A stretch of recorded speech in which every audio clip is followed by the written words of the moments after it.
안녕하세요. 새날을 허락하신 하나님을 찬양하며 기도로 하루를 시작하겠습니다. 다 같이 기도드립니다. 새날 새 아침 다시금 깨어있어 생명의 주가 되시는 하나님을 찬양하며 말씀으로 하루를 열어갈 수 있는 은혜 베풀어 주시오니 감사합니다. 오늘은 특별히 혼인잔치의 비유라고 하는 주제로 하나님의 말씀을 강론할 때 혼인에 담긴 그 신비한 비유가 우리 모두에게 깨달아지고 하나님의 거룩하신 초청 앞에 우리 모두가 하나님 앞에 영광 올려드리며 감사하며 찬양하며 경배하는 은혜한 날 되게 하여 주시옵소서.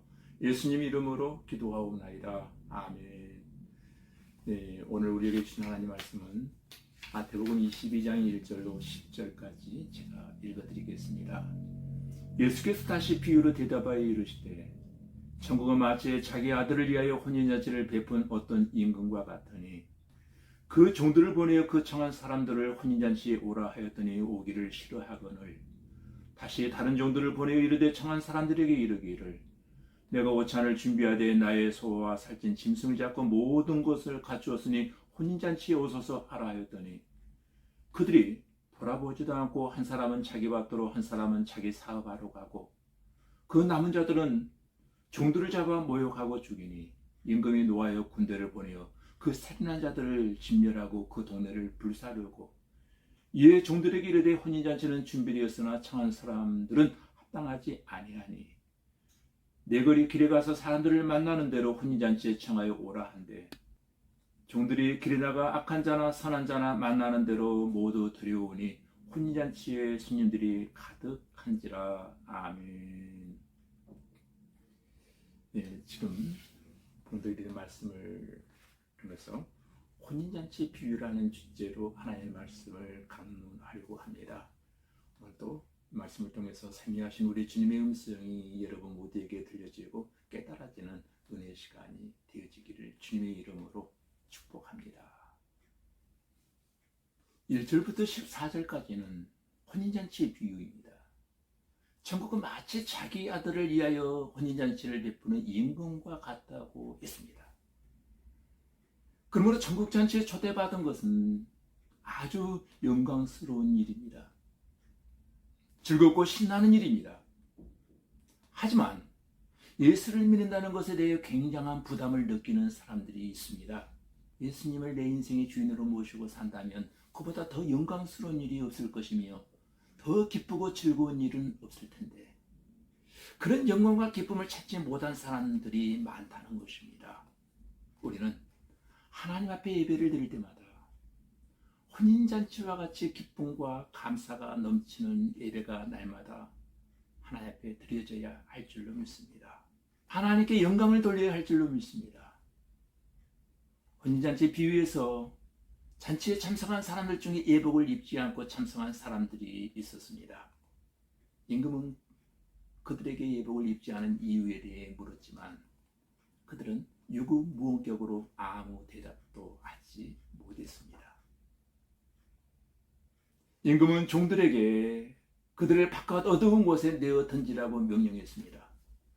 그러면 도체 본문에 나오는 예복이 무엇을 의미하고 있는 것일까요? 또 예복을 입지 않았다고 하는 것은 무슨 뜻인가를 한번 생각해 보도록 하겠습니다. 본 비유에서 임금은 모든 초대 스님들에게 예복을 예물로 나누어 주었습니다.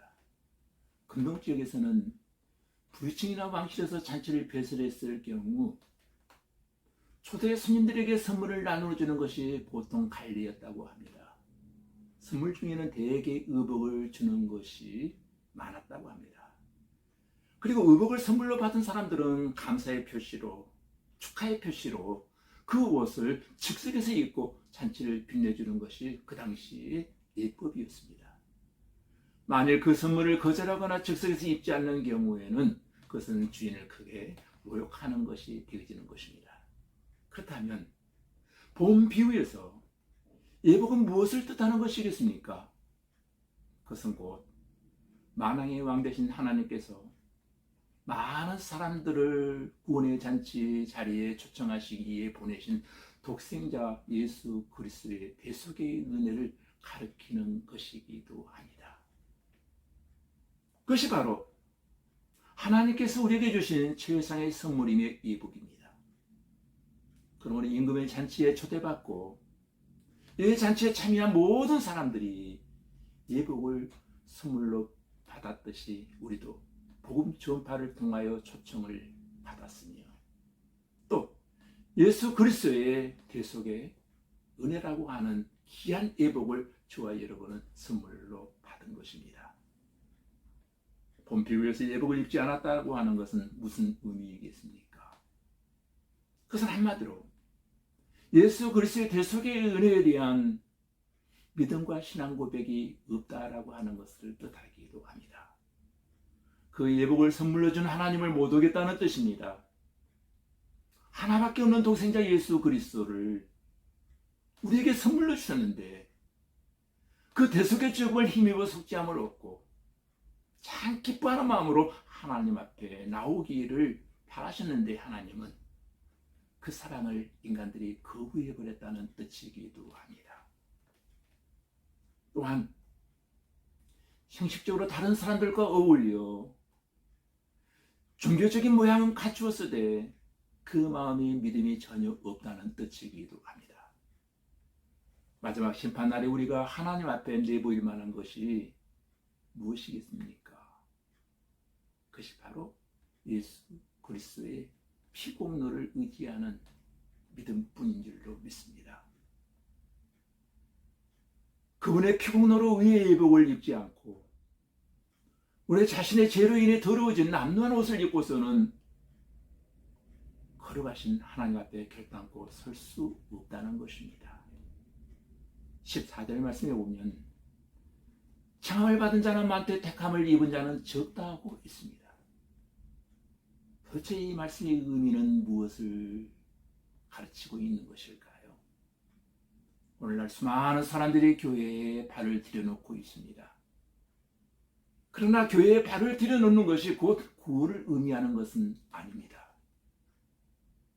교회에 발을 들여놓은 것이 청함을 받은 상태라고 표현을 한다면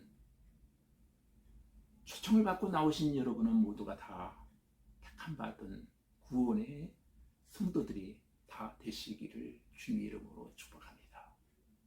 15절에서 22절까지는 하나님의 것은 하나님께 드려야 된다고 하는 것을 지금 말씀하고 있습니다.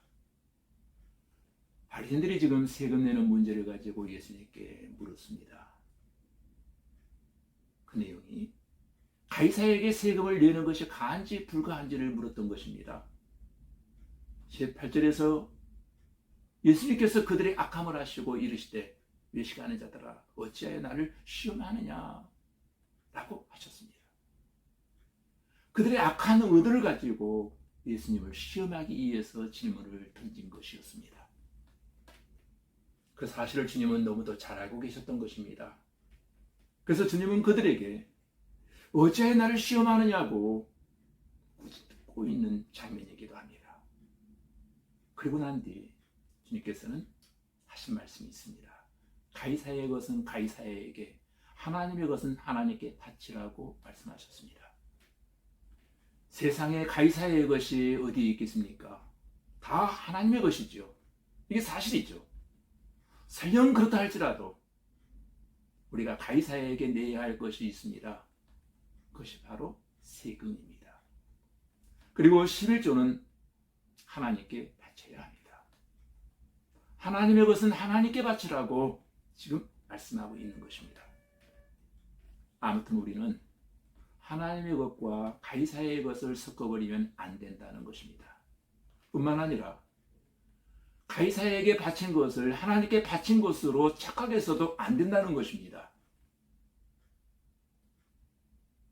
가이사의 것은 가이사에게, 하나님의 것은 하나님께 바쳐야 합니다. 23절부터 33절까지 보시면 산자의 하나님을 말씀하고 계십니다. 23절에 보시면 부활이 없다는 사두개인들이 그날 예수님께 와서 물었습니다. 그런데 바리새파와 사두개파의 차이점이 무엇인지 아십니까? 바리새파는 몸의 부활을 믿었고 반면 사두개파는 부활을 믿지 않는 종파였습니다. 24절에 보면 사두개인들은 모세가 일렀을 때라는 말로 공격의 말문을 열었습니다. 그들이 모세의 이름을 끄집어낸 이유는 자신들의 주장에 힘을 더 실기 위해서였던 것입니다. 성경을 악용한 것이죠. 그래서 사두개파 사람들이 신명기의 수원제도에 대한 말씀을 근거로 이야기를 빌려서 예수님께 난처한 질문을 던졌던 것입니다. 그 내용이 25절로 28절까지 나오는데, 그들이 하는 얘기는 7형제가 있었는데 마정이 장가를 들었지만 자식을 낳지 못하고 죽었습니다. 그래서 둘째가 그 형수에게 장가를 들어 같이 살게 되었는데 얼마 있지 않아 둘째도 자식을 두지 못한 채 죽고 말았던 것입니다. 그래서 이번에 셋째가 형수에게 장가들어 같이 살게 되었는데 역시 셋째마저도 얼마 살지 못하고 자식을 낳지 못하고 죽고 말았던 것입니다. 그와 같은 형태로 맨 막내인 7째까지 여인이 함께 살다가 마침내 그 여자도 죽었습니다. 그리고 그들은 예수님께 물었습니다. 당신 말대로 사람이 부활한다면 부활 때에 이 사람은 도대체 누구의 아내가 되는 것입니까? 이것이 그들의 질문이었습니다. 여러분의 생각은 어떻습니까? 과연 누구의 아내라고 해야 옳은 것입니까? 첫째입니까? 아니면 둘째입니까? 아니면 맨 마지막인 막내입니까? 그런데 우리가 여기서 알아야 할 것이 한 가지 있습니다. 그것은 이들의 의도가 부활을 부인하려고 하는 의도였다는 것입니다. 그렇다면 왜 이들은 부활을 부인하려 했던 것일까요? 이유가 도대체 뭡니까? 그것은 만약 부활이 있다면 자신들의 모든 행위가 드러나게 될 것이기 때문입니다. 어쩌면 그들은 죽음으로써 자신들의 모든 행위를 묻어두고 싶었는지도 모릅니다. 그런데 주님은 그들로부터 질문을 받고 뭐라고 대답하셨습니까? 잘 보십시오. 29절에 보면 예수께서 대답하여 이르시되 너희가 성경도 하나님의 능력도 알지 못하는 거로 오해하였도다. 여러분, 사두개파의 무림에 대해 주님은 두 가지 사실을 지적하고 계십니다. 하나는 그들의 성경을 제대로 알지 못했다는 것입니다. 또 다른 하나는 하나님의 능력을 알지 못했다는 것입니다.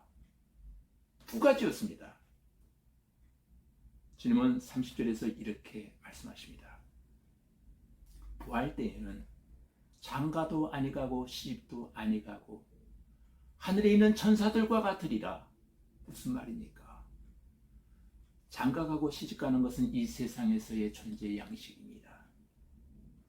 하지만 부활의 때에는 더 이상 세상의 존재 양식으로 우리가 존재하는 것이 아니라고 지금 말씀해 주고 있습니다. 그렇습니다. 지금 우리가 사는 이 세상과 훗날 부활 때에 우리가 궁극적으로 들어가게 될 하나님의 나라는 결코 같을 수가 없습니다. 사두개인들은 부활을 지상에서의 삶의 연장 정도로 생각하고 있었다는 것을 우리는 알 수 있게 됩니다. 그러니 이 땅에서 일어났던 일이 그대로 재현되어질 것으로 생각하고 있는 것입니다. 그러나 지금 우리가 살아가는 세상과 앞으로 도래하게 될 하나님의 나라는 분명히 다르다는 것입니다. 새하늘과 새 땅이라고 하는 말 들어보셨습니까? 이 땅에서의 삶이 연장되는 정도가 아니라 새로운 세계가 저와 여러분을 기다리고 있다는 사실입니다. 그래서 사도 요한은 그 세계를 가리켜 이렇게 말합니다. 다시 사망이 없고 애통하는 것이나 곡하는 것이나 아픈 것이 다시 있지 아니하리니 처음 것들이 다 지나갔으니로라. 계시록 21장 4절입니다. 앞으로 우리가 만나게 될 천국이 만약 이 땅에서의 삶의 연장이라면 우리는 소망이 없습니다. No hope. 전혀 없습니다. 왜냐하면 우리가 살아온 삶의 여정들이 고달프고 힘들었기 때문입니다. 사랑하는 사람과 헤어짐의 아픔도 겪고 지나온 서러운 세월 때문에 눈물을 훔쳤던 적이 한두 번이 아니었는데 또다시 그런 세상이 연장되어진다면 누가 그 세상을 사모하고 기다리겠습니까? 그래서 고린도전서 15장 42절로 44절 말씀에 보면 이렇게 말하고 있습니다. 죽은 자의 부활도 이와 같으니 썩을 것으로 심고 썩지 아니할 것으로 다시 살며 욕된 것으로 심고 영광스러운 것으로 다시 살며 약한 것으로 심고 강한 것으로 다시 살며 육의 몸으로 심고 신령한 몸으로 다시 사나니 육의 몸이 있는즉 또 신령한 몸이 있느니라. 여러분, 우리가 이 세상에 살 때에는 때때로 썩을 것으로 심기도 하고 욕된 것으로 심기도 하고 약한 것으로 심기도 했지만 부활 때에는 썩지 않는 것으로 다시 살고 영광스러운 것으로 다시 살고 신령한 몸으로 다시 살게 되어집니다. 그래서 주님은 오늘 성경에서 마치 하늘에 있는 천사들과 같으리라고 말씀하십니다. 왜냐하면 천사들 역시 결혼하지 않기 때문입니다.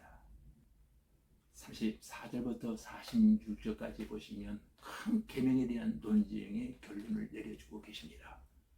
한마디로 율법의 대강령은 사랑입니다. 남을 사랑하는 자는 율법을 다 이루었다고 로마서 13장 8절에 말씀하십니다. 또한 사랑은 율법의 완성이라고 13장 10절에 말씀하고 있습니다. 우리가 항상 사랑을 하게 되면 바로 그것이 613가지 율법뿐만 아니라 그 이상의 모든 율법을 완성시키는 행위가 되어진다는 것입니다. 하나님께 대한 사랑은 반드시 이웃에 대한 사랑과 봉사로 표현되어져야 할 것입니다. 우리가 서로 사랑하면 우리는 예수님의 참 제자인 줄로 믿습니다. 가장 큰 계명은 하나님을 사랑하고 내 이웃을 내 몸과 같이 사랑하는 계명입니다. 이 계명을 몸소 실천하며 살아가는 은혜의 한 날이 되어지기를 주님의 이름으로 축복합니다. 다 같이 우리 기도하겠습니다. 하나님 아버지, 만왕의 왕 되신 예수님의 초청을 받아 예배드릴 때마다 혼인잔치와 같은 기쁨과 감사가 넘쳐나게 하시고 임금 되신 주님께 영광 올려드리는 예배가 되기를 원합니다.